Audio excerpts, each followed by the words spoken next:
Selamat datang di Coming Home Podcast. Belakangan ini semua orang bicara tentang manifestasi. Tentang menjadi versi diri yang baru. Tentang gimana mendapatkan lebih banyak. Tapi gimana kalau yang paling kita butuhkan bukan menjadi seseorang yang baru, melainkan pulang kepada diri kita sendiri. Hari ini aku kedatangan seseorang yang sangat spesial. Karena kalau ditanya siapa guru meditasi pertamaku, jawabannya adalah dia. Perjalanan kami dimulai sekitar tahun 2020 dan sampai hari ini, setiap kali kita ketemu, selalu aja ada pelajaran baru yang aku benar-benar baru pahami setelah ngejalaninnya sendiri. Hari ini kita akan ngobrol tentang meditasi, grounding, intuisi dan manifestasi, dan gimana caranya tetap terhubung dengan diri kita sendiri di tengah dunia yang semakin bising.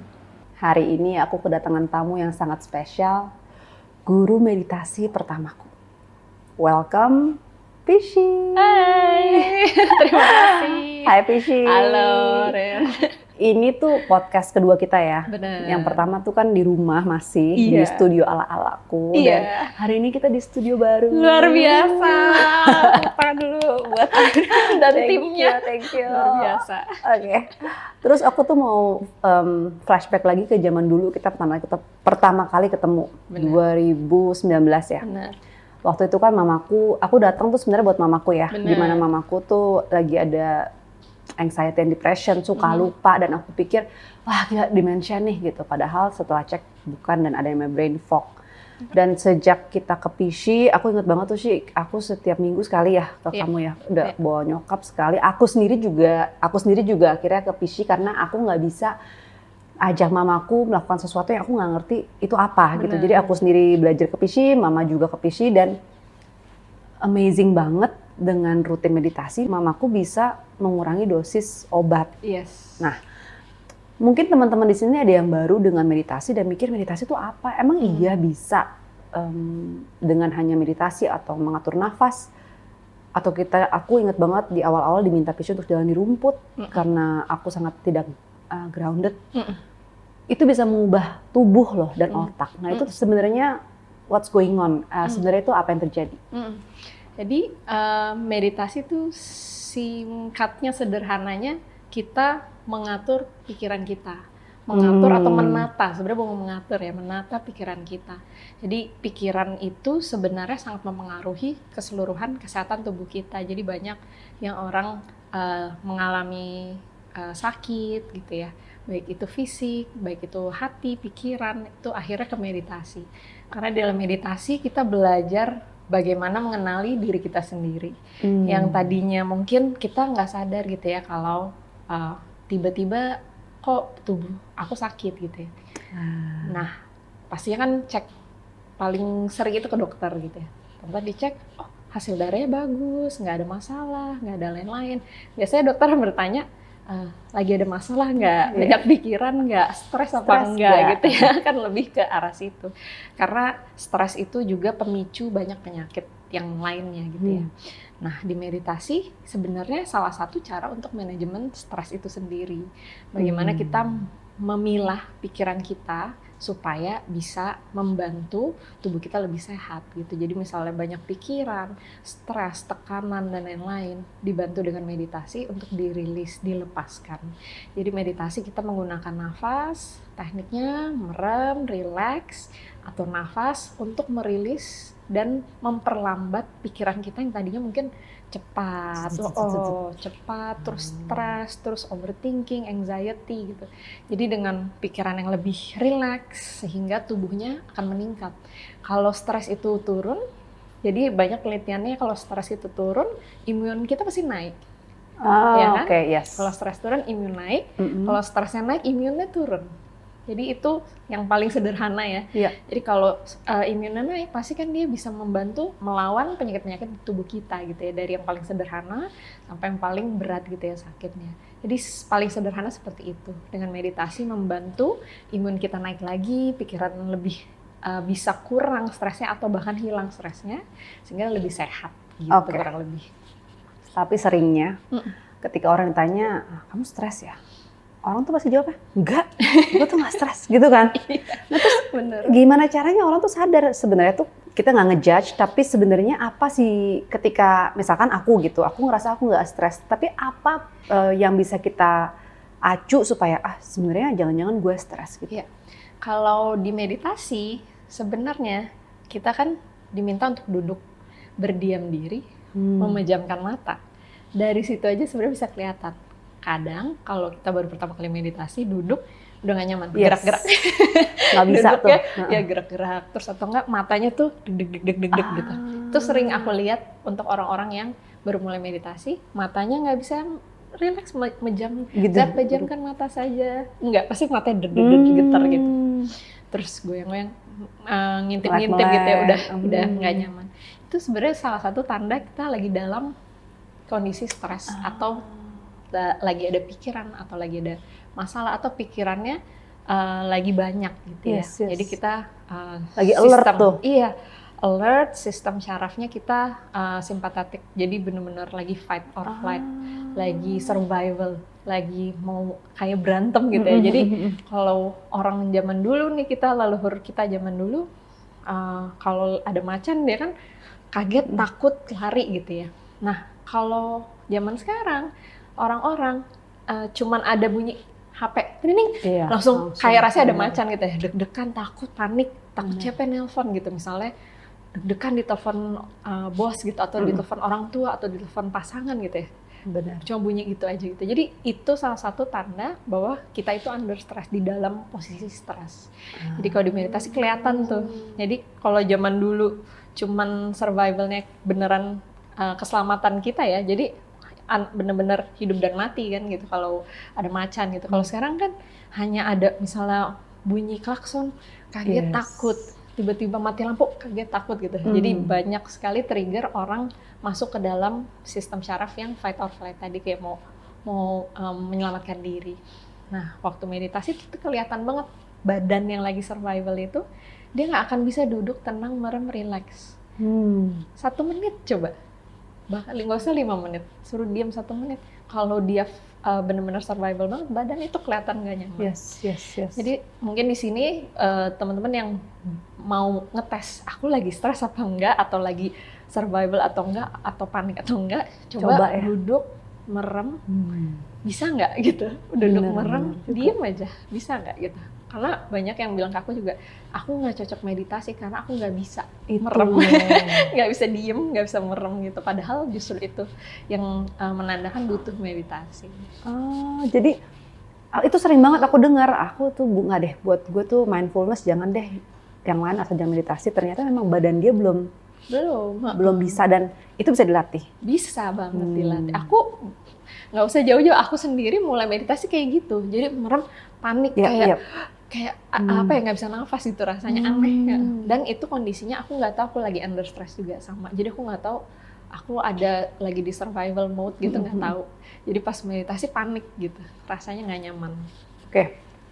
Terus di saat itu aku ingat pertama-tama aku meditasi itu sama Pishi itu di kelasnya di Sana Studio. Dan aku inget banget satu gerakan yang sangat simpel tuh bisa bikin nangis. Bener. Nah, udah gitu intinya aku merasa nih Pishi nih aku sangat terbantu, dan aku cerita ke teman-teman, dan teman-teman yang coba sama Pishi hampir the first or second mereka ke Pishi pasti nangis. Dan itu apa yang terjadi sama si tubuh, kenapa mereka awal-awal tuh selalu menangis? Iya. Jadi sebenarnya rilisnya itu bentuknya bisa banyak, bisa salah satunya nangis. Batuk juga. Batuk. tuh, Jadi tadinya datang diem pas meditasi, batuk terus nonstop gitu. Bisa juga sendawa, bisa juga buang air, bisa macem-macem. Bisa badannya gerak juga. Jadi betul. banyak sekali, dan paling common emang nangis gitu ya, rilisnya paling sering. Apalagi berhubungan dengan sedih, kehilangan gitu ya, berhubungannya pasti rilisnya nangis. Dan kenapa bisa langsung nangis? Sebenarnya hanya butuh sebuah space, ruang di mana dia merasa aman untuk melepaskan. Jadi mungkin aku ini hanya dilihat ya oleh orang tersebut sebagai sebuah ruang yang aman untuk dia akhirnya bisa rilis. Mungkin di tempat rumahnya dia, atau di kantornya dia, atau di tempat lain itu dia nggak boleh merasanya ya, Betul. dia nggak boleh keluarin itu, dia tahan, dia diem, Harus jadi paling kuat. harus paling kuat, nggak boleh kelihatan lemah dan lain-lain. Jadi pas waktu ketemu pasti langsung buar, iya. Bener simpelnya kayak Iya, gitu, iya, iya. tanpa harus dibilang gitu ya, hanya create energinya bahwa ini adalah ruang yang aman buat kamu melepaskan. Wow, oke. Terus aku nih sekarang lihat kemana-mana nih lagi di wellness nih. Everything tuh wellness. Bener. Studio yoga tambah banyak, Bener. meditasi, breathwork, sampai akhirnya bingung nih orang yang mana ada sound bath dan lain sebagainya. Sampai terakhir brand sebesar Uniqlo aja minta PC jadi ambasador ya. Berarti kan nih wellness nih semakin lama semakin menyebar, dan pertanyaanku adalah apakah itu artinya orang-orang tuh semakin sadar atau malah apakah ini hanyalah sebuah tren? Ya. Atau memang ya dunia udah sangat kacau banget sampai orang-orang tuh burn out dan butuh ini gitu. Aku melihatnya sekarang ini awareness-nya betul sangat naik dan meningkat. Pasti ada aja berapa persen dari orang-orang yang awareness-nya naik ini di tren ini, ada yang merasa bahwa ini adalah hal yang mereka butuhkan. Dan mereka ingin gitu ya belajar.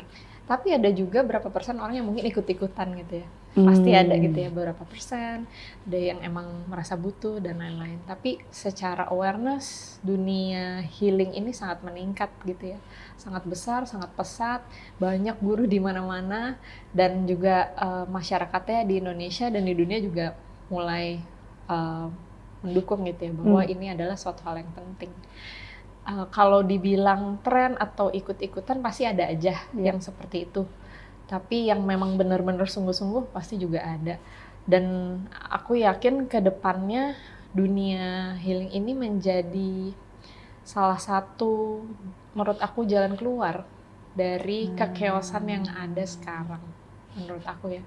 Jadi ketika ada chaos, maka di situ dilihat orang-orang akan mencari ketenangan. Sehingga gelap ini adalah sebenarnya pintu menuju terang gitu kan. Jadi aku yakin di balik ini semua ada greater purpose atau tujuan yang lebih besar lagi, sehingga orang-orang akan meningkat kesadarannya karena kekeosan ini gitu. Tapi waktunya berapa lama aku nggak bisa memastikan, cuman aku melihat ke arah sana gitu. Ketika ada chaos, orang mencari ketenangan, dan disitulah bertemu cahaya itu, bertemu dirinya lagi gitu. Abis badai biasanya muncul pelangi ya gitu ya. Benar. Terus gimana caranya menentukan modality yang tepat? Karena kan sound healing lah banyak banget. Nah itu bagaimana cara menemukan yang tepat? Kalau menurut aku, setiap orang itu jalannya pasti unik gitu ya masing-masing. Dan kalau sudah bisa tap ke hatinya dia, udah bisa ngerasain rasanya, pasti akan ketarik dengan modalitas yang akan membantu dia gitu ya. Jadi misalnya kayaknya pengen coba ini, kayaknya ketariknya ke sini, diikutin aja kalau ada kesempatannya dicoba. Karena kalau nggak cocok itu juga pelajaran kan buat dia gitu. Oh berarti nggak bisa lewat sini, ganti. Dan kalau pengen pun terus jadwalnya nggak pas, bisa itu juga jadi, mungkin. Betul. Jadi kalau ada kesempatan dan diperbolehkan ikut, itu berarti ada maksudnya gitu. Ya, apakah itu menjadi sebuah pelajaran bahwa ini cocok atau nggak cocok, itu nanti next lagi berarti gitu. Tapi ikutin aja dulu. Ikutin aja, coba aja gitu. Ya, yang pasti yang jangan sampai jatuh di dalam lubang bahwa kita mau coba semua karena merasa diri kita tuh broken gitu. Kayak kita nih sakit, kita nih nggak baik, kita tuh harus terus disembuhin, dan akhirnya itu nanti kita seperti overdosis ya, healing kebanyakan, dan itu sering terjadi tuh akhirnya teman-teman nyobain semua, akhirnya kebanyakan bingung sendiri. Dan kadang-kadang kalau udah kayak gitu groundingnya dia lepas. Iya. Nanti kita bahas tuh. Iya, penting deh. Penting itu. Terus aku mau bahas tentang, mungkin aku kenal PC udah 6 tahunan ya. Iya. Setiap kali kita ketemu, mungkin kita nggak ketemu sesering itu gitu. Benar. Tapi setiap kali kita ketemu tuh selalu ngobrol dalam, dan seringkali pembicaraan-pembicaraan yang kita ngobrolin hari ini, mungkin aku baru ngeh itu berapa bulan setelah gitu, kayak ya ampun ini yang si Pishi ngomong kemarin tuh ini gitu. Jadi suka ada lag time ya, tapi jadi seru gitu makin ketemu lagi. Si gue udah catch up yang kemarin lo ngomong ternyata gue ini. Oke, terus baru nanti kita kalibrasi lagi dan seterusnya. Yang aku penasaran gitu jadinya, seringkali memahami sebuah konsep atau memahami apapun itulah ya tentang kehidupan dan lain sebagainya. Paham sih paham, tapi sebelum aku beneran ngejalaninnya, itu tuh nggak bisa dibeda gitu rasanya. Betul. Belum bisa menjadi wisdom kalau aku belum ngelewatin gitu. Kalau aku cuma cerita, oh gitu ya sih, iya. Mungkin kamu cerita tentang pengalaman, aku kayak, oke, kayaknya gitu deh rasanya bener. Tapi giliran aku ngelewatin baru, oh ini rasanya yang si Pishi ngomong, itu beda banget. Nah, pertanyaannya, apakah memang memahami itu cukup dan sepenting apa sih experience itu? Ini menarik banget karena aku lagi sering mengalami tuh hal-hal ini di private aku. Jadi ketika kita punya sebuah energi kan, Irene datang dengan sebuah energi, frekuensi tertentu, dengan data tertentu di dalam dirinya Irene, ketemu sama aku dengan frekuensi tertentu, energi tertentu, data tertentu. Pasti ada kalibrasi kan kita, mungkin teman-teman di sini bingung kalibrasi apa? Kalibrasi ada pertemuan antara dua energi itu sehingga terjadi keseimbangan gitu ya, menyamakan gitu, menyelaraskan antara kita berdua. Dan proses ini kalau kita tidak punya kebijaksanaan yang cukup, itu akan seperti dipaksa gitu. Energi kalibrasi selarasnya dipaksa dan akan terlalu chaos sebenarnya. Apalagi kalau kalibrasinya jauh ya, itu pasti chaos banget dan biasanya nggak kuat. Mental. Iya, sehingga apa yang Irene alamin itu menurut aku sangatlah baik karena kamu punya waktu kamu sendiri untuk digest dari ketemu kalibrasi, akhirnya kamu sampai oh ini, akhirnya baru dapat klik gitu ya, baru klik gitu.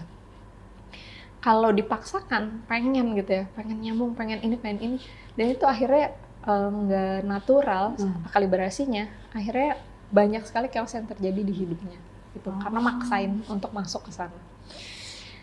Yang aman adalah take your time, kasih waktu, kasih jeda untuk bisa memahami hal tersebut, karena pastinya nanti Irene akan ngalamin sesuatu untuk memahami apa yang aku omongin sebelumnya gitu ya.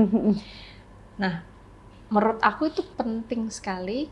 Yang paling penting adalah kasih waktu untuk diri, karena energi itu sebenarnya pinter banget, secara natural dia akan bergerak gitu ya, menyelaraskan. Jadi kalau kita maksa pengen sekarang juga, misalnya banyak yang suka pengen kayak Pishi deh gitu ya, maksa gitu ya, itu pasti nggak nyaman sebenarnya, karena akan terintegrasi dan kalibrasi dengan natural, sesuai dengan timeline-nya dia gitu. Jadi yang paling penting bukan experience atau memahaminya, adalah yang paling penting time-nya, waktunya ini dilepaskan, berproses sesuai waktu kamu gitu. Misalnya dapat baru belajar apa, kamu integrasi bahasanya, biasa kita integrasi dulu, bisa seminggu, 2 minggu, sebulan, 2 bulan, ntar baru dapat, oke, habis itu baru mulai lagi. Itu kenapa aku bilang tadi, kalau healing jangan terus-terusan, karena nggak ada integrasinya. Jadi ada breaknya ya? Iya, dia timpa terus, padahal belum ada integrasi di energi dia, sehingga tabrakan gitu. Jadi kalau satu hal, karena kan kita kalau ketemu itu kayak udah berat ya kan? Iya, pulang-pulang udah sampai kan gitu ya. Jadi berat, itu diintegrasiin, istirahat dulu aja santai, habis itu baru ini lagi gitu. Itu yang paling bijak, menurut aku yang paling bijaksana seperti itu. Oke, terus kita ngomongin tentang masalah pola berulang gitu ya. Misalnya kan kita pikir udah ke Pishi beres, ternyata dengan kita nggak kasih waktu jeda untuk integrasi dan lain sebagainya, akhirnya ketika si ketakutan itu muncul atau misalkan pola lama muncul lagi, ya akhirnya ketarik lagi. Betul. Jadi memang pentingnya. Jadi kalau kita maksain, karena kan misalnya ya kita bertemu baru pertama kali gitu ya, contohnya. Terus Irene sudah puluhan tahun punya data ini. Terus tiba-tiba aku datang punya data baru. Kan nggak bisa dalam 1 hari ketemu terus kamu berubah datanya baru semua gitu. Dan proses pembersihan itu dan upgrade software kita itu jadi lebih baik itu perlu waktu gitu. Update software Jadi update, kan puluhan tahun kita punya kepercayaan, terus kita diajarinnya apa sama orang tua kita, dan lain itu kan banyak tuh di belakang, di alam bawah sadar kita. Terus kalau dia dikenalkan dengan hal yang baru, dia nggak bisa langsung berubah gitu. Pasti perlu waktu untuk bisa integrasi, update software pelan-pelan, akhirnya berubah jadi orang yang baru gitu, jadi perangkat yang baru gitu. Yes. Interesting. Oke. Kita berarti balik ke waktu kita belajar bareng di Joe Dispenza. Kita juga ngomongin ini nih tentang identity shifting. Nah, sebenarnya kalau misalkan kayak anggap podcast ini deh. Kalau sebenarnya aku ditanya siap nggak sih bikin podcast baru? Ya sebenarnya mah belum siap ya. Kan kita terus merasa kayak ada yang harus diperbaiki dulu, disiapkan dulu. Nah, tapi kembali ke identity shifting dan tadi, sebelum kita ngerasa, kita pikir dengan kita healing, kita akan siap sendiri, semua terjadi di depan mata kita tinggal melangkah. Padahal masih ada tetap langkah-langkah yang membutuhkan keberanian, kayak sekarang, udah gue masuk dulu deh. Just live in the new identity, meskipun di awal agak rasanya nggak nyaman, tapi nanti pelan-pelan akan mengikuti si identitas baru itu. Betul. Tapi sekali lagi memang harus ada kaki kita gerakan dulu ke depan, yang memang dari effort kita bukan hanya surrender, pasrah nanti kakiku akan melangkah sendiri. Enggak, berarti memang tetap ada rasa nggak nyaman itu dan kita lewati dulu. Nah, di situ akan pelan-pelan terintegrasi. Betul sekali. Jadi yang penting semuanya ada proses. Pastinya ada proses, ada kemauan, ada yang dilakukan baru bisa berubah. Jadi kalau kita surrender, soalnya tuh suka pada salah ya, surrender tuh bukan menyerah ya, tapi surrender tuh berserah gitu. Kadang orang bilang surrender tuh ya udahlah, kita biarin aja ntar lihat nanti gitu ya. Padahal surrender tuh berserah setelah kita berusaha. Nah, jadi kita action dulu, baru dilepas. Yang dilepas apa? Yang dilepas adalah time, kapannya itu bisa berubah. Gitu. Jadi caranya juga bagaimana caranya, dan time-nya yang harus kita lepas. Jadi kalau kita mau berubah, misalnya kita punya trauma apa, kita healing ke sini, kasih time, dan how-nya gimana prosesnya berubahnya, itu dilepas. Yang disurrenderin itu. Dan ini bukan hanya di kerjaan ya, jadi hubungan toksik, apapun itu ya, semua hubungan toksik, terus pekerjaan, keluarga, terus trauma dari kecil gitu, banyak. Jadi semua itu kurang lebih kayak gitu prosesnya. Oke. Aku jadi ingat tentang pelajaran grounding yang PC dari dulu selalu ingetin aku gitu. Jangan sampai lupa grounding. Kamu harus ikutin si Jeffrey Allen punya pelajaran. Bener. Aku udah ikutin tuh dari 1 sampai 40 episode dia punya. Enggak. Dan itu ternyata sepenting itu, dan sampai sekarang aku pelajari dan aku praktekkan juga ke peserta-peserta course aku gitu sih. Dan itu ternyata memang powerful itu. Apa sebenarnya grounding, dan kalau orang miss, kan karena sekarang lagi banyak banget orang ngomongin manifestasi, ngomongin becoming the best version of you, tapi aku terus terang agak lebih jarang mendengar orang ngomongin grounding ini gitu, dan orang lebih tertarik dengan konsep, wah aku bisa menjadi ini, aku bisa, tapi lupa dengan grounding itu pentingnya segimana? Ya, mungkin bahasan sederhananya, anggap aja manusia itu energinya di tengah, bumi itu di bawah, langit itu di atas. Jadi manusia ada di tengah-tengahnya ya, ini bumi, ini langit. Jadi kalau kita bicara tanda kutip ilmu langit adalah hubungan biasanya spiritual dengan agama, dengan Tuhan, dengan koneksi alam yang lebih besar gitu ya. Sedangkan di bawah bumi ini dunia seperti pekerjaan, keluarga, dan lain-lain, peran-peran kita di dunia gitu ya. Jadi ada energi bawah, ada energi atas. Manusia di tengah-tengah. Nah, tugasnya grounding sebenarnya adalah menyeimbangkan energi manusia supaya nggak berat ke atas. Gunanya energi atas spiritual menyeimbangkan energi manusia supaya nggak ke bawah banget gitu. Jadi energi grounding ini adalah ilmu membumi, ilmu menyatu dengan alam. Karena tubuhnya kita memang jiwa spiritual, tapi tubuhnya manusia. Di dalam jiwa ini kan di dalam tubuh manusia ya. Jadi pasti kita tetap harus ada energinya menyatu dengan bumi. Jadi ketika manusia itu seimbang di energi grounding sama energi atas langitnya, maka dia energinya balance. Contoh orang yang groundingnya nggak ada lepas atau lemah ya, sehingga dia misalnya terlalu berat ke atas. Jadi ilmu langitnya tinggi gitu ya. Biasanya dia lupa, misalnya lupa dengan keluarganya gitu, lepas gitu, copot, terus juga lupa nggak mau kerja, terus nggak mau menganggap uang itu jahat, nggak bisa nggak mau cari uang, terus juga dia merasa paling benar, bisa ya spiritual, merasa paling benar, paling baik, paling suci gitu. Jadi groundingnya itu lepas di bawah. Tapi ada juga yang spiritualnya lepas juga, jadi dia terlalu ke bawah. Sehingga orangnya dia yang penting kekuasaan, yang penting power, yang penting kita hebat, yang penting dilihat orang, nama dan lain-lain, karena terlalu berat ke bawah. Itu juga baik juga gitu ya. Nah, kalau di dunia healing, kenapa grounding itu penting? Karena orang-orang di dunia healing udah pasti banyak mendekat ke atas ya. Kayak meditasi, kayak kita sound heal apapun, pasti kita spiritualitas yang ditingkatkan. Mendekatkan pada agama, pada Tuhan gitu ya, energi-energi yang lebih tinggi. Jadi grounding ini penting supaya kita tetap jejak ke bumi, tetap orangnya tetap bisa humble gitu ya, bisa tetap nggak merasa paling benar, nggak merasa paling baik, paling suci gitu ya, sebagai orang yang belajar dunia spiritual terus ya. Kadang-kadang kan aku yang paling benar, aku paling kamu salah gitu ya, aku yang paling bercahaya dan light, kamu yang dark gitu ya, kamu yang gelap gitu ya. Ada tuh kadang-kadang ketrap di situ. Padahal grounding ini penting untuk itu, untuk kita balance energinya sehingga nggak lupa bahwa kita ini masih manusia walau jiwanya itu spiritual gitu ya. Jadi dua-duanya penting sih, atas sama bawah penting. Orang yang masih fokus duniawi banget, kadang-kadang kalau kita fokus duniawi kan menghalalkan segala cara kadang, karena sebenarnya copot spiritualnya. Dia nggak ada yang nge-guidance bahwa kita tuh nggak boleh jahat sama orang lain gitu. Kita nggak boleh menjatuhkan orang lain, jahatin orang lain, nggak boleh mengambil hak orang lain gitu ya.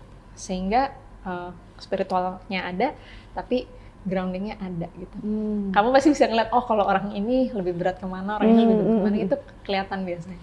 Oke, terus tapi buat orang-orang yang mungkin masih awam banget, terus merasa kalau misalkan untuk melakukan perubahan atau misalkan konsep-konsep baru tanpa grounding, ternyata grounding itu bisa membuat mereka ngerasa aman, terkoneksi dengan ibu bumi. Dia baru ngerasa, ternyata tuh aku tuh selama ini ada yang support. Aku pikir tuh selama ini aku sendiri gitu. Bahkan orang yang pertama kali diminta connect tuh langsung nangis gitu ya. Berarti kita tuh disconnect itunya dengan bumi lah, langit, surrounding kita. Kita hanya pikir hidup kita ya hanya aku dan kerjaan dan ini dan apa di sosmed dan lain sebagainya gitu ya. Betul. Jadi energi dari bumi itu sendiri kalau kita groundingnya misalnya kayak injek rumput, megang pohon, main di laut, itu akan kerasa bahwa ada koneksi sama bumi, energi bumi gitu. Apalagi kalau sensitif, itu kerasa banget kita tuh sebenarnya di carry kan tanpa sadar bumi ini lagi menjaga kita gitu kan. Nah, kenapa orang take it for granted bumi disia-siakan? Karena nggak merasa bahwa dia lagi jagain kita. Jadi nggak mau jaga dia lagi gitu. Padahal setiap hari kita bisa nafas, kita bisa makan, semua bumi yang support kan gitu. Bener. Air semua. Tapi manusia kadang nggak lihat itu karena disconnected, ya buang sampah sembarangan, tebang semua, itu dia nggak peduli, nggak ada rasanya gitu. Jadi koneksi itu penting banget. Ngomongin koneksi, aku seneng banget nih, Pishi kan sering banget ngelatih Fall, Family of Light, dan follower-follower juga di Instagram itu untuk ngelatih intuisi. Dan aku sendiri juga ikutan. Jadi kalau misalkan nih ada lift 3 di hotel, aku tuh suka tuh guys, si Pishi suka ngajarin tentang intuisi. Aku coba sekali gitu. Kayaknya kiri, tengah, apa kanan ya. Terus sekali bener nih, bener tengah, wah. Tapi anehnya setiap kali masuk kedua selalu salah. Nah aku rasa nih kayaknya ya, nih kalau bener nih, aku tuh ngerasa ketika si pertama itu memang aku bisa dengerin intuisi, Kedua, setelah itu benar, masuklah si ego. Masuklah nih si pikir, jangan-jangan gue udah paling intuitif nih. Jadi yang kedua nih gue harus benar. Iya. Nah ketika masuk ke dalam logika, dar. Iya, betul Hilang. sekali. Iya. Jadi emang suaranya tipis kan ya, suara intuisi sama suara ego sendiri tuh tipis kadang untuk bisa kita dengar gitu ya. Aku pun mempelajari membedakannya juga lama gitu ya, sampai bisa tahu ini suaranya ini suaranya ini suara ini gitu. Dan kalau kita sering terjebak di ego gitu, nggak apa-apa sebenarnya, tinggal untuk bisa tahu itu bahwa tiba-tiba jadi ego itu juga udah bagus. Oke. Iya, tinggal nanti pelan-pelan bedain. Belajar bedain, karena kalau kita mendengarkan intuisinya lagi dalam keadaannya juga misalnya capek, overthinking apa, itu udah pasti lebih susah. Jadi emang melatih intuisi itu baiknya dari posisi benar-benar relax, sunyi, lagi meditasi, lagi baru bangun tidur, mau tidur gitu-gitu. Jadi posisi yang relax untuk belajarnya ya. Tapi kalau lagi emang melek, emang itu udah beda cerita. Kadang lebih challenging gitu ya. Kalau meditasi kan gampang ya, oh ini. Cuman pas melek suka keganggu gitu ya. Karena banyak energi yang bermain di situ. Kadang-kadang ada juga energi dari tempatnya, energi dari orang-orang di sekitar kita gitu. Jadi banyak yang harus dipilah gitu. Cuma kalau lagi sendiri meditasi kan dikit noise dari luarnya, gangguannya dikit.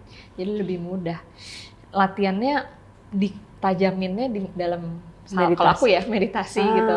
Jadi pas lagi sendiri, lagi sepi, lagi ini. Latih terus di situ, baru dicoba di dunia luar gitu.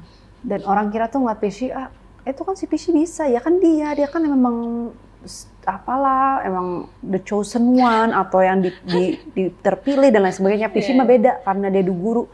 Padahal Pishi pun belajar. Iya, enggak. Jadi padahal kita semua tuh bisa. Penonton tuh bisa. Bisa. Semua di sini timnya ya juga bisa. Semua bisa. Semua. Jadi coba. Karena mungkin orang-orang ngeliat, ngapain sih orang perlu intuisi? Padahal karena aku sering ya jalan sama Pishi gitu ya. Dan ngelihat Pishi enak gitu, karena di saat kita tuh lagi bingung, mendingan ini apa ini ya, pilihan kotanya, mendingan kita travel ke sini apa sini ya, hotelnya ini apa ini ya. Semudah kita di ikutan Dark Room Meditation di Chiang Mai, aku datang dengan langsung bawa tas, Shi kita duduk di sini ya, enak nih belakang sepi. Si Pishi denger intuisinya, dipindahin lah tas kita ke depan. Dan ternyata mic nggak keluar. Mic-nya nggak keluar, si gurunya tuh mic-nya mati. Sehingga kita bisa mendengar, orang belakang nggak bisa dengar. Betul. Itu lucu banget karena secara logika, menurut aku sama Airen, aku nih pakai logika aku juga ya, menurut aku kita di belakang aja. Betul. Gitu kan, belakang aja Ren, nggak usah paling depan gitu. Tapi di suara intuisi aku, Ren suruh di depan lagi, gimana nih? Terus tapi Airen kan, gue sih malah ikut aja sih, gue sih percaya kalau malah gitu. Bener ya, pas kita pindah paling depan, aku bilang kan kalau aku pakai kepalaku, logikaku ini nggak masuk nih. Paling depan ngapain paling depan gitu kan? Ternyata karena mic-nya nggak bunyi kan? Betul, terus gerakannya banyak. Kalau kita nggak lihat tuh miss, karena besokannya kita udah merem. Bener. Si teman kita yang di belakang nggak tahu. Iya, nggak tahu apa karena nggak kelihatan, nggak kedengeran gitu kan. Jadi karena teman kita yang lain nggak mau ikut pindah, dia tetap di paling belakang. Kita akhirnya kita yang di depan yang denger gitu kan. Ya itu salah satu contoh. Jadi mungkin orang kira gue nggak perlu lah intuisi, kalau mau itu kita tinggal tanya Pishi aja. Padahal kalau kita bisa melatih enak loh ya. Enak banget. Dan aku itu ini pengalaman pribadi aku ya. Kalau aku nanya sesuatu, kepala aku sama intuisi itu sering banget nggak sama. Sering banget nggak sama. Jadi emang harus 100% trust your intuition gitu. Jadi kebayang orang yang belum biasa bedain, pasti akan pilih yang ini, yang ego ini, yang pikiran ini gitu. Ceritain meskipun itu adalah over brand besar. Betul. Misalnya. Betul, ya pernah contohnya, misalnya ditawarin ini, menurut logika harusnya diambil gitu kan. Tapi intuisi jangan gitu. Kenapa jangan? Aku juga nggak tahu gitu. Akhirnya kalau diikutin, baru tahu, gini gitu. Itu akhirnya seperti itu. Dan untuk akhirnya bisa percaya intuisi 100% itu juga butuh waktu. Dan kalau udah bisa percaya intuisi 100%, dengan baik, dan di situ baru nanti lebih Enak lancar lah ya. Karena mempercayainya, kalau dengar intuisinya sebenarnya mudah, yang susah percayanya. Betul. Percaya intuisinya itu gitu ya. Kadang-kadang kan logikanya bermain, nggak masuk tuh di pikiran, harusnya diambil aja, kenapa nggak diterima tawarannya gitu. Terus kalau misalkan kembali ke manifestasi lagi, seringkali orang, oke, sekarang kita dengar tentang pentingnya grounding, tapi orang masih nggak ngerti, emang kenapa harus grounding? Kembali lagi ke apa yang harus dimanifestasikan. Bedanya apa manifestasi kalau orang nih baru dengar langsung mau manifestasi sebelum melakukan inner work lah, atau mengenal diri lagi, kembali ke dalam diri. Orang nggak mau, pokoknya gue maunya langsung angka sekian di rekening dan lain sebagainya. Bisa nggak orang, bedanya tuh di mana gitu? Di mana orang itu adalah bermanifestasi dari egonya atau memanifestasikan dari true self? Ya. Balik lagi ke pelajaran Dr. Jo. Kalau kita bicara dari ilmu neuroscience, dari ilmu bagaimana pikiran atau human mind itu bekerja gitu ya, manusia, sebenarnya kan manifestasi itu adalah apa yang kita percaya di alam bawah sadar akan termanifestasi di dunia nyata. Yes, mirror, Right? As above, so below. Apa yang terjadi di bawah terjadi di atas, apa yang di atas terjadi di bawah. Jadi pertanyaannya adalah sebenarnya yang misalnya Irene di alam bawah sadarnya percayanya apa tentang dirinya Irene? Apakah Irene percaya Irene ini berkelimpahan?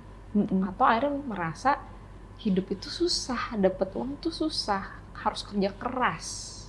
Yang mana? Contoh aja ya, yang mana? Kalau Irene dalam kesehariannya ngomong, aku berkelimpahan, aku uang gampang datang padaku, bla bla bla bla gitu ya. Itu kan alam sadar di atas ya. Tapi bawahnya ternyata nggak percaya. Itu nggak akan kejadian.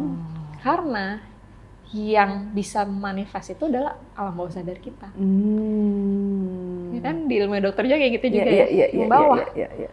Makanya kenapa dibilang afirmasi positif, ngomong-ngomong itu belum tentu kejadian, karena bawahnya belum tentu percaya. Jadi ibaratnya ngomongnya A, percayanya dalam hatinya B gitu. Jadi pasti yang keluar yang B. Walaupun di sininya ngomongnya, karena kita we can say anything about everything, tapi padahal tergantung percayanya apa di dalam itu, di bawahnya. Makanya yang paling baik untuk kita merubah hidup kita adalah benerin alam bawah sadarnya. Dengan cara apa? Banyak. Kalau aku pasti lewat meditasi salah satunya. Bisa lewat breathwork, bisa lewat sound healing, bisa lewat macam-macam. Gimana orang bisa rubah itu? Yang paling penting subconscious mind, alam bawah sadarnya yang orang kadang nggak tahu isinya apa di bawah situ, programnya, datanya, softwarenya apa sih di dalam situ. Kamu tuh sebenarnya isi hatinya, dalamnya, pikirannya tuh apa sih? Apakah kamu merasa berkelimpahan atau kamu merasa susah? Dan hidup yang sekarang lagi berjalan di 3 dimensi, di realitas kita ini yang kita lihat, itu adalah manifestasi dari alam bawah sadar kita. Jadi sebenarnya kenyataannya adalah kita itu selalu bermanifestasi, selalu manifest hidup kita setiap saat, setiap detik. Jadi kalau hidupnya susah pun ya itu manifestasinya kita. Betul, tanpa dia sadar ya. Bukan berarti kamu kan benar. Kita nggak nyalahin, tapi the ugly truth, kenyataannya adalah kita itu, jadi kesalahannya orang selalu gini, aku pengen manifest sih. Nah sebenarnya kamu lagi manifest saat ini juga gitu. Setiap detik kita manifest hidup kita dari program alam bawah sadar kita. Jadi itu yang kita ubah, baru hidup kita berubah gitu, kurang lebih itu. Kalau orang misalkan pengen manifestasinya gitu, gue pengen punya posisi ini supaya si itu bos gue dulu yang nolak gue bisa merasa nyesel misalnya, atau gue pengen punya pasangan yang ini supaya mantan gue tuh nyesel atau dan lain sebagainya. Itu berarti bukan dari the real intensinya. Yes, kita bedah tuh ya kata-katanya. Coba. Kita bedah tuh kata-katanya ya. Contoh, aku mau dapet pasangan yang baik supaya mantanku cemburu. Aku mau dapet pasangan yang baik supaya mantanku cemburu. Kenapa perlu mantannya cemburu? Karena dia merasa tidak enough. Karena dia merasa tidak diterima, dia merasa tidak dicintai, dia merasa dikhianati dan lain-lain oleh mantannya. Berarti alam bawah sadarnya dia merasa tidak pantas, tidak dicintai, tidak ini. Jadi kalau dia narik pasangan lagi, pasti yang akan membuat dia merasa seperti itu. Jadi dia nggak bisa narik yang lebih baik karena dia ada ini. Ya kan? Yes. Jadi itu adalah sebenarnya translate bahasa aja gitu. Jadi kita harus beda tuh. Kamu misal aku pengen kaya supaya aku terkenal. Ntar dibedah. Kenapa harus terkenal? Karena merasa tidak worthy, merasa nggak punya value, merasa harus di acknowledge sama orang lain, bla bla bla. Berarti kan bahasa alam bawah sadarnya aku nggak bisa, aku nggak mampu, aku nggak ini. Akhirnya yang termanifest adalah hidup yang seperti itu gitu. Jadi sebenarnya bahasa alam semesta ini nggak bisa dibodoh-bodohin atau dicurang-curangin gitu, nggak bisa kita mau putusan semua ini karena bahasa alam bawah sadar dia masih kurang terus gitu, masih lack, masih nggak enough, masih nggak itu. Jadi itu sebenarnya akan dia dapatkan gitu di hidupnya. Dan itu prosesnya adalah bisa dilakukan sendiri di rumah dengan dia journaling atau dia menanyakan sendiri, inner work, questioning diri sendiri. Kenapa? Oke, gue ngerasa cemburu. Kenapa gue cemburu? Kalau gue cemburu berarti gue ini. Jadi dengan menanyakan banyak pertanyaan ke diri sendiri pun self inquiry bisa adalah sebuah proses healing ya. Bisa banget. Dengerin podcast ini lagi dengerin dia juga udah udah ternyata bukan kiri. Benar. Itu ada proses pasti ini yang nonton akan ada tuh perubahan energi kalibrasi pasti ada. Wow, oke. Jadi sebenarnya dengan mau bertumbuh atau mau healing ini sebenarnya kita nggak perlu tahu informasi baru sebenarnya, bukannya learning, bukan selalu tentang learning tapi sebenarnya tentang unlearning. Betul sekali. Kita kayak ngupas gitu satu persatu. Berarti kenapa aku cemburu sama pasangan ini? Buka lagi. Oh ternyata aku ngerasa nggak good enough. Bongkar lagi. Ternyata dulu aku tuh selalu dibanding-bandingin sama mamaku. Dengan proses unlearning ini menemukan si script yang ngejalanin program kita. Karena semakin banyak yang dilepaskan, dia semakin pure. Semakin pure, dia semakin sama. Subconscious sama conscious mind-nya mirip. Dan itulah kenapa orang ngomong langsung kejadian. Kan banyak nih yang bilang ke aku DM. Sih kok aku ngomong apa-apa sekarang kejadian. Aku bayangin apa kejadian, langsung kejadian. Karena alam bawah sadar sama subconscious mind-nya udah sama. Sehingga gampang banget manifest tuh, gampang banget gitu. Nggak ada, jadi antara alam bawah sadar dan sadar di tengah-tengahnya ini kan banyak layer. Itunya nggak ada, udah lepas semua tuh. Jadi unlearning itu gunanya itu. Jadi filternya hilang, mau apapun gampang kejadiannya gitu. Itu tujuannya itu. Menarik ya. Terus aku jadi inget sih kita 7 hari di dark room, ya kan? Dimana aku inget banget di hari pertama, hari kedua tuh otak aku tuh penuh dengan ketakutan. Gimana kalau kita masuk sini keluar-keluar tuh perang dunia sih? Gimana kalau nanti emas tuh berapa? Dolar tuh gimana? Ingat ya waktu itu aku takut banget. Anakku tuh lagi terbang dari China ke Jakarta. Kalau terjadi apa-apa gimana? Ternyata di hari ketiga hilang. Dan yang kita bahas setiap hari cuma tentang abisnya kita makan apa, sesame bar-nya enak ya, minum, mandi, dan toilet, tidur. Terus nggak ada lagi kita ngomongin yang lain apa itu di luar tentang presiden apa tuh udah nggak ada lagi di dalam pembicaraan kita. Jadi ternyata gimana kalau sebenarnya hidup kita tuh sebenarnya sesimpel itu. Tapi I don't know what happened, kenapa jadi hidup kita tuh terlihat sangat complicated. Sedangkan kalau kita dimasukin dalam satu ruangan yang sangat gelap berhari-hari, itu semua nggak ada yang matter. Bener. Karena kita itu manusia punya banyak program, kadang kita ada program yang addicted to chaos. Banyak ya di manusia modern dan perkotaan, banyak banget yang addicted to chaos. Itu kenapa tenang itu menjadi menakutkan. Hidup sederhana, simple itu menakutkan. Karena nggak ada chaos kan. Jadi sistem syarafnya dia itu sudah terbiasa pada chaos. Jadi kalau nggak ada chaos tuh bingung. Nyari. Bikin chaos, nyari chaos. Dan dia manifest terus hal tersebut. Untuk melepaskan tubuh kita dari, kan addicted to chaos juga stres ya, high Yep. level stres gitu. Jadi kita harus rilis dan membuat badannya relax, tenang dulu supaya tahu bahwa itu semua itu adalah hal-hal yang bisa kita lepaskan. Kan ilmunya kita ini harus melepaskan hal-hal yang tidak bisa kita kontrol. Yes. Kalau dunia begini, emas begini, dolar begini, presiden begini, Kita nggak di bisa luar apa-apa. kontrol kita. Kan kita nggak bisa turunin harganya, nggak bisa ya.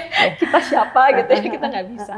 Tapi apa yang bisa kita kontrol? Pikiran kita, perilaku kita, kelakuan kita, terus apa yang mau kita lakukan, aktivitas dan lain-lain bisa kita kontrol. Jadi fokusnya di situ. Yang ini cukup tahu, tapi kita lepasin. Untuk Airen saat itu, untuk bisa melepas si chaos itu butuh 3 hari sampai bisa lepas gitu ya, sampai bisa cuma mikir makan, tidur, ya itu. Terus kamu kayak enak banget ya sih kayak gini ya kita, ternyata simple banget ya Terus gitu. kita keluar lihat bunga sebahagia itu ya. Berwarna gitu, bahagia. Simple, life is so simple, sederhana, tapi manusianya ribet.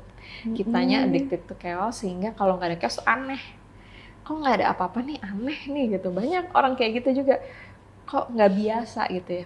Bahkan ada yang mengalami proses healing banyak, melepaskan banyak, besoknya nangis-nangis kalau ditanya kenapa, karena aneh, kayak ada yang hilang, kayak ada yang kosong, kayak nggak ada apa-apa tuh aneh ya gitu, nggak biasa gitu. Akhirnya itu juga sebuah proses grieving, melepaskan rasa ingin ada chaos gitu. Wow. Jadi ini yang disebut dengan identity shifting itu kita yang lama yang mungkin teradiksi, addicted to chaos. Lalu untuk menjadi orang yang nggak teraddicted dengan chaos tuh ada space nih. Di tengahnya ini yang wah kacau ya. Seru ya, kan kamu ngalamin tuh. Lepasin nih. Ini tuh kayak gimana, tapi setelah lepas tuh ternyata enak banget. Makanya mungkin social media detox tuh efektif banget berarti ya. Banget.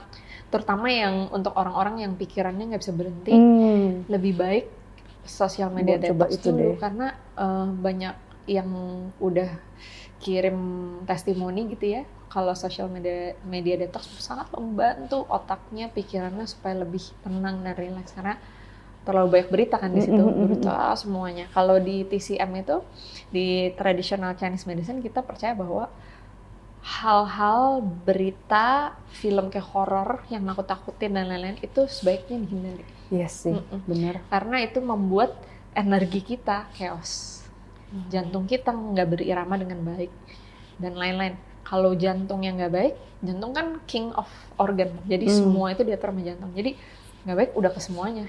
Jadi secara Chinese medicine, badan kita energinya berantakan. Gitu. Jadi nomor 1, kalau bisa handle nggak apa-apa. Cuma kalau nggak bisa, better dihindari dulu. Healthy boundaries dulu sama itu semua, dikasih boundary, jangan dilihat-lihat dulu. Gitu. Jadi sama kayak makanan kali ya, kita jaga badan kita jangan makan junk food, jangan makan yang gula, es krim tiap hari. Tapi kita kasih si pikiran kita tiap hari sosmed, terus nonton drakor yang tentang iri, dengki, terus pembunuhan, horor. Itu sama kayak kita kasih makan si pikiran kita dengan hal-hal yang chaos ya. Betul. Jadi makan itu bukan hanya makanan, makan itu konsumsi energi itu terhadap orang, temu siapa, bekerja dengan siapa, terus juga makanan pastinya, minuman juga pasti, terus berita apa yang kita baca, karena semua itu kan manifest, dia programming our subconscious terus-terusan. Lagu, misalnya lagu, kamu dengerin lagu patah hati terus, kamu bakalan manifest patah hati terus. Cobain aja, itu udah terbukti gitu ya, kalau kita manifest dengerinnya, kalau orangnya nggak patah hati, dia nggak mungkin dengerin lagu patah hati. Bener lagi. Nggak mungkin. Nggak relate. Lagu galau-galau gitu kan jarang ya. Bener. Tapi kalau orangnya galau, udah pasti suka seneng lagu kayak gitu. Itulah kenapa lagu-lagu yang sedih, yang patah hati, yang merana, yang itu lebih laku daripada box yang office langsung top of the chart. Top of the chart film horor yang nakut-nakutin. Aduh gimana dong? Ya kan? Itu sebenarnya menggambarkan mayoritas state of mind Indonesia kita itu kayak apa ya.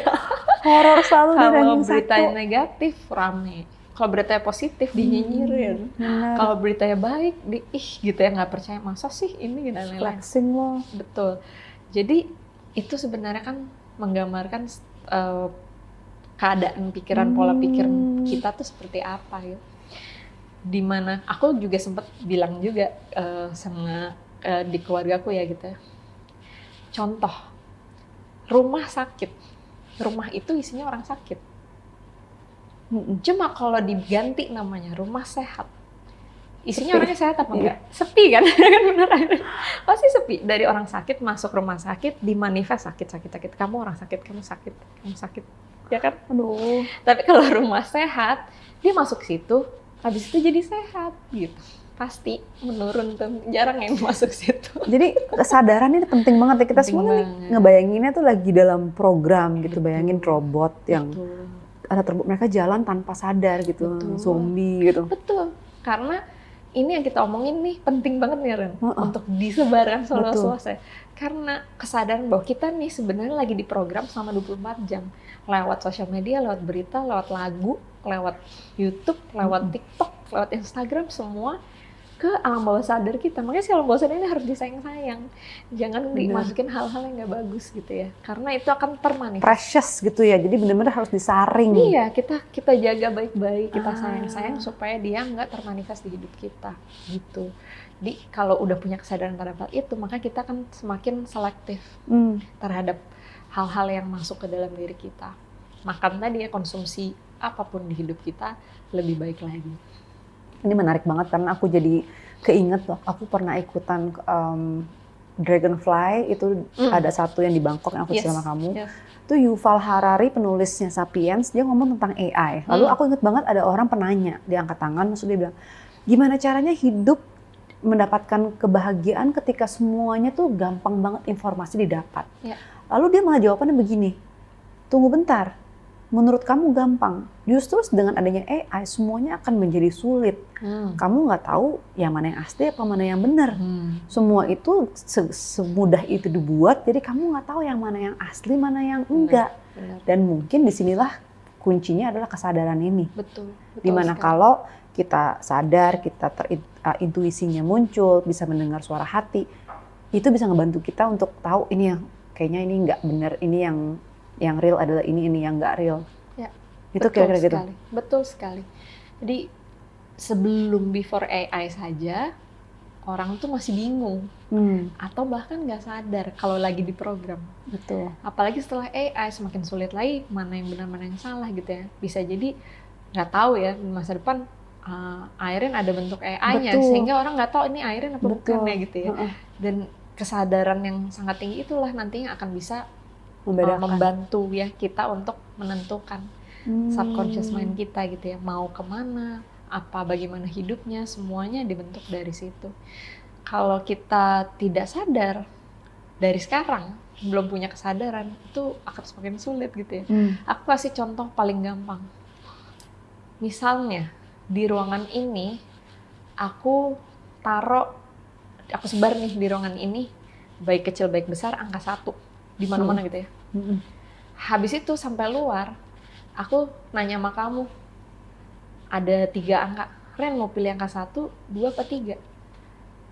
Gitu. Secara nggak sadar kamu pasti akan ketarik ke 1. Bener. Gitu. Karena aku terekspos terus. Betul. Itu contohnya, kalau kamu lagi hidup, ada orang chaos terus, nangis, stres, sedih, galau, itu di hidup kamu terus. Maka kamu tendensi akan ke situ hidupnya pastinya. Yes. Contohnya seperti itu. AI juga kan dia taruh nipu, bingung, ini makin chaos kita karena padahal lagi ditipu tuh. Misalnya beritanya nggak benar. Benar. Beritanya mukanya Airin ngomong, misalnya Airin ngomong jangan percaya ini, kan orang-orang yang followers saya pasti percaya sama kamu. Betul. Ya. Padahal bukan kamu tuh. Orang akan pasti kebawa kan, gampang digiring gitu. Ini menarik karena aku pernah baca buku juga sama tentang kita pikir kita memilih pasangan kita, padahal di eksperimen itu adalah lagi di kampus dia sengaja emang lewatin orang yang rambutnya blond panjang dan pakai baju itu lewat berkali-kali. Lalu mereka udah keluar dikasih 2 foto, mana yang lebih cantik, ini apa ini? Dia pilih yang blond terus, itu. Dan ini tipe gue. Padahal si eksperimen itu adalah memang udah sengaja si cewek ini dilewat-lewatin. Dan itu berkali-kali. Di setiap kesempatan dikasih begitu dan orang pikir ini pilihan gue, emang ini tuh untrue to myself, memilih dia. Padahal itu karena dia udah memang dilihatin berkali-kali. Iya, betul. Dan Exactly, kita nggak sadar. Kita nggak sadar. Itu segitu pentingnya. Karena alam bawah sadar kita ini sampai detik ini, alam bawah sadar kita mungkin terkontaminasi atau terprogram dari hal-hal yang kita nggak tahu gitu, nggak sadar, tapi dikasih taunya gini gitu. Itu sih. Jadi ke alam itu juga bantu banget. Bantu, betul. Kalibrasi sendiri tuh sama si alam sendiri ya. Jadi kalau memang akses ke PC agak susah, bisa meminjam energi alam atau kalibrasi. Benar. Sehingga yang tadinya di sini chaos, balik ke alam tuh kayak, wah enak banget ya gitu. Berenang di, yang kita waktu ke Curug, berenang aja udah enak banget. Simpel banget. Benar. Dan aku kan sering ngajakin orang-orang meditasi saat full moon ya. Sebenarnya tujuan utama aku adalah supaya orang sadar kalau itu lagi full moon. Efeknya orang-orang itu ngeliat keluar, oh bulannya lagi full moon ya, lihat ih bagus banget kak, ini bang. Kenapa? Biar orang koneksi sama alam. Sebenarnya tujuan simpel aku itu. Lihat, oh iya banyak orang kirim bulan, foto bulan gitu. Lihatnya ke alam, balik ke alam, gitu. Koneksiin lagi sama alam. Itu karena sangat membantu. Dan orang tuh kebanyakan dari pagi sampai malam mata ke handphone. Tadi lo di jalan lihat apa? Lihat nggak tadi awannya gini? Hah? Emang ada? Kadang nggak tahu bawa terus ya? Benar. Dan jangankan di mobil, lagi makan keluarga. Aku tuh paling sedih kalau di restoran. Semuanya main handphone, nggak ada yang ngobrol, nggak ada yang lihat gitu. Terus apalagi kalau anak-anak gitu ya. Ngeliat anak-anak, terus mereka juga udah nggak ada interaksi sama keluarganya gitu-gitu. Dan itu kan bibit-bibit mudah diprogram tadi. Bener. Karena ininya kita nggak bisa atur tuh isinya apa. Jadi orang tua juga nggak tahu tuh apa yang masuk ke alam bawah. Apalagi anak-anak tuh diprogramnya lebih gampang dari orang dewasa. Kayak sponge ya? Kayak sponge. Jadi sebenarnya dari semua inti pembicaraan kita dari awal sampai akhir, sebenarnya yang paling penting adalah koneksi ya. Betul. Jadi kita selama ini tuh dengan adanya distraksi ini tanpa sadar memotong koneksi kita dengan alam, dengan orang lain, dengan langit yang tadi kita bahas dan bumi. Jadi akhirnya kita jadi terisolasi. Benar. Kayaknya kita banyak orang nih, kita ngumpul rame di saat kita sangat terkoneksi, tinggal BM ketik doang. Tapi di saat itu kita sangat lonely, kita sangat tidak terkoneksi dengan siapapun, alam, bulan, semua. Betul. Jadi kalau sudah terkoneksi kembali, disitulah baru pelan-pelan kebuka semuanya. Oke, pertanyaan terakhir ya. Yes. Di Coming Home nih aku selalu menutup dengan satu pertanyaan yang sama. Apa arti pulang ke diri sendiri buat Pishi hari ini? Wah. Bagus banget nih pertanyaannya. Apa arti hari ini loh ya, nanti kan kita podcast ketemu lagi, siapa tahu beda. Bener, siapa tahu beda lagi. Apa arti pulang ke diri sendiri untuk aku di hari ini? Pulang ke diri sendiri untuk aku di hari ini adalah bisa percaya dengan suara hati aku. Karena ketika aku pulang ke diri aku, hanya suaraku lah yang aku dengar. Dan di situ rumah yang aku rasakan. Kalau kita nggak pulang, biasanya banyak suara di luar gitu ya. Yang kedengeran suara orang. Ya kita pulang ke rumah sendiri, ke diri sendiri, ketika aku meditasi, itulah suara yang aku dengarkan, suara diri aku sendiri. Jadi pulang ke diriku adalah mendengarkan diri aku. Dan itu bisa dilatih ya? Bisa dilatih. Karena itu masukin sharing lagi, aku juga sampai teman kita ada satu lagi namanya Asto yang selalu kompetisi sama Asto kalau ngomong sering Hai Asto, sering komentar dengan gue udah nanya nih dia jawabannya ini, gue udah nanya, terus aku kayak di situ kayak nanya ke siapa? Dan coba tanya deh pas kita di Chiang Mai, aku coba nanya, ternyata memang kedengeran dikit-dikit ya, masih belajar sih, tapi memang ternyata bisa dilatih. Betul, bisa dilatih. Dan nantinya itu akan jelas sekali suaranya. Nggak mesti masuk darkroom lagi. Nggak mesti masuk darkroom. Sebenarnya kan darkroomnya merem juga udah jadi terang. Cuma merem aja gitu. Udah darkroom, udah kita gelap. Dan di dalam kegelapan yang kita merem, kita dengar, disitulah jawabannya. Pasti kedengaran dan pasti ada. Kalau kamu mampu unlearn sama unlearn, lepasin dulu suara-suara semua orang tuaku, iya, guru, betul. society, tanteku. Betul. Dan menariknya, ketika kita melepas semua suara itu, lalu mendengarkan diri sendiri, untuk pertama kalinya, itu banyak sekali hal-hal di luar yang mungkin nggak bisa terima. Karena selama ini mereka cuma mau mendengarkan suara mereka sendiri kan. Kita menjadi mirror suara mereka. Menjadi mirror suara maunya visi ini versinya mereka gitu. Tapi ketika aku menjadi versi diriku sendiri, kembali ke diri sendiri, punya suara sendiri, itu banyak copot yang kaget gitu ya. Ya benar, kayak copot ya, kaget kayak wah gitu. Dan kok kamu berubah? Kok kamu berubah gitu ya. Dan itu sangat wajar. Itu juga dari yang orang-orang kadang kaget dan padahal itu nggak lewat siap gitu, karena ketika menjadi diri sendiri, kamu versinya kamu, versi kamu di orang-orang lain ini mungkin akan lepas. Dan itu nggak apa-apa. Nggak apa-apa, take your time. Nanti akan ketemu lagi yang lain, yang memang menerima kamu menjadi diri kamu, apa adanya, tanpa harus menjadi suara orang lain. Thank you so much. Thank you, Are. Seru ya pembicaraan kita hari ini. Nggak kerasa ya. Dan buat kamu yang lagi nonton, terima kasih udah meluangkan waktu untuk hadir bersama kami hari ini. Aku nggak berharap kamu pulang membawa semua jawabannya. Aku cuma berharap kamu pulang dengan satu pertanyaan yang mungkin selama ini belum sempat kamu tanyakan kepada diri kamu sendiri.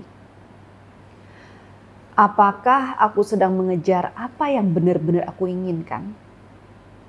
Atau hanya apa yang selama ini aku diajarkan untuk aku inginkan? Karena mungkin perjalanan pulang bukan tentang menemukan diri yang baru, melainkan melepaskan sedikit demi sedikit semua yang bukan diri kita.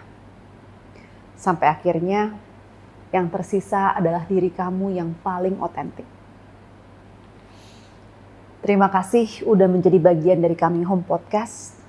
Sampai ketemu di episode berikutnya. Welcome home.